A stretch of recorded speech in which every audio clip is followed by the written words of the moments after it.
Hello', আজি কি বনাওঁ চাওকচোন আপোনালোকে চবেই। লফা বইল বনাম চাওক। লফা বইল। হেল্ল', আজি আকৌ বইল বনাম দেই। লফা শাক, সেই লফা শাক দিছোঁ, টেঙেচি, পালেং, মানিমুনি, ইয়াৰ লগতে ঔটেঙা, বিলাহী আৰু আলু দিছোঁ।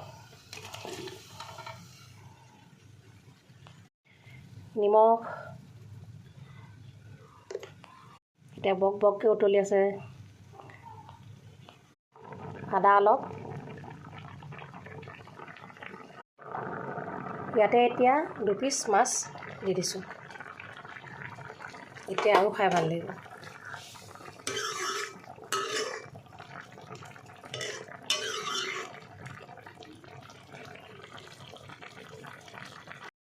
হৈ গ'ল লফা শাকৰ জোল। হৈ গ'ল দেই বইল। ইমান ধুনীয়া লাগিছে দেখিবলৈ, খাবলৈও বহুত টেষ্টি। খাই চাবচোন আপোনালোকে।